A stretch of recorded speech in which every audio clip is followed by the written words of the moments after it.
চাকরির আশায় সরকারি প্রকল্পে জমি দিয়েছিলেন কিন্তু কাজ পেলেন না টিএমসি নেতা। প্রতারণার নয়া অভিযোগ উঠল। মালদহে আদিবাসী দম্পতির জমি খোয়ানোর প্রতারণা, চাকরি গেল অন্যের হাতে। জমি দিলেন, চাকরি পেলেন না। মালদহের আদিবাসী দম্পতির নীরব আর্তনাদ। তৃণমূলের প্রতিশ্রুতিতে প্রতারণা, জমি গেল, স্বপ্নের চাকরি হারালেন আদিবাসীরা। মালদহে প্রশাসনিক গাফিলতি, জমি দিয়েও চাকরি পেলেন না সোনালী হাঁসদার পরিবার। 2 বছরের প্রতীক্ষা, অন্য সংস্থানের সংকট, আদিবাসী দম্পতির প্রতারণার গল্প।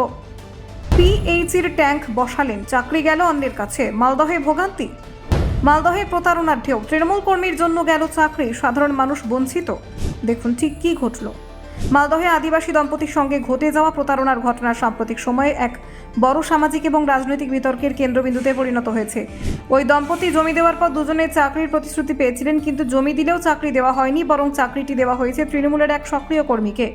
ঘটনাটি মালদহের হবিবপুর ব্লকের কানতুরকা গ্রাম পঞ্চায়েতের রাঘবপুর গুজিয়া গ্রামে সংঘটিত হয়েছে। অভিযুক্ত দম্পতির নাম সোনালী হাঁসদার। তার পরিবার দীর্ঘদিন ধরে ওই এলাকায় বসবাস করছে। তাদের একমাত্র সম্বল ছিল 10 কাঠা চাষের জমি।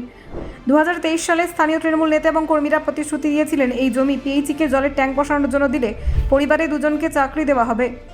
দম্পতি সেই বিশ্বাসে জমিদান করেন, ট্যাঙ্কি বসানো হয়ে যায়, কিন্তু চাকরি দেওয়া হয়নি। ঘটনার পর দম্পতি জেলা পরিষদ, গ্রাম পঞ্চায়েত এবং জেলা প্রশাসন সহ বিভিন্ন অফিসে অভিযোগ জানিয়েছেন, কিন্তু 3 বছর পেরিয়ে গেলেও তাদের কোনো সঠিক উত্তর মেলেনি।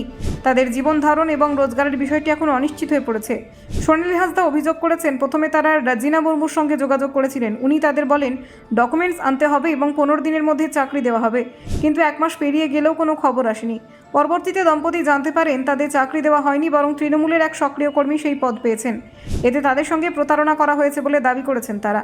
ঘটনাটি স্থানীয় প্রশাসন এবং রাজনৈতিক মহলেও তোলপাড় সৃষ্টি করেছে। রাজনৈতিক দলগুলোর পক্ষ থেকে মন্তব্য করা হচ্ছে, সাধারণ মানুষের সঙ্গে এই ধরনের প্রতারণা মেনে নেওয়া যায় না।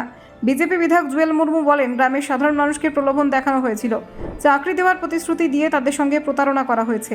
এটি সমাজের কাছে শিক্ষা হওয়া উচিত। মালদা জেলা পরিষদের সহসভাধিপতি এটিএম রফিকুল হোসেন বলেন, পিএইচির কাছে কাজের নিয়োগ সমস্যা দেখা দিতে পারে, তবে এটি অফিসিয়াল প্রসেসের আওতায়। তৃণমূলের সঙ্গে সরাসরি কোনো যোগ নেই। সমস্যার সমাধান দফতরে অভিযোগ দিয়ে করা উচিত। অসহায় ওই দম্পতি এখন বলতে বাধ্য হয়েছেন, আমরা কি খাবো, কি হবে আমাদের পরবর্তী জীবিকা। তাদের জীবনের নিরাপত্তা এবং অন্য সংস্থান এখন কঠিন প্রশ্নে পরিণত হয়েছে। ঘটনাটি রাজনীতিতে বিতর্কের জন্ম দিয়েছে। তৃণমূল ও বিরোধী রাজনৈতিক দলের মধ্যে এই বিষয়ে তর্ক চলছে। তবে সবচেয়ে গুরুত্বপূর্ণ প্রশ্ন হলো, সাধারণ মানুষের অধিকার এবং প্রতিশ্রুতি কিভাবে রক্ষা করা হবে। স্থানীয় সমাজের মানুষ এই ঘটনার মাধ্যমে প্রশাসনিক দুর্বলতা এবং রাজনৈতিক হস্তক্ষেপের প্রভাব উপলব্ধি করছেন। এটি একটি সামাজিক সতর্কবার্তা হিসেবে ধরা হচ্ছে। মালদহের এই ঘটনা প্রমাণ করছে, প্রতিশ্রুতি দেওয়া মাত্রই মানুষের আশা তৈরি হয়, কিন্তু বাস্তবায়ন না হলে সমাজে অসন্তোষ ও হতাশা তৈরি হয়। প্রশাসন এবং রাজনৈতিক নেতাদের উচিত এই ধরনের প্রতারণার পুনরাবৃত্তি রোধ করা। Bureau report, news prime Times.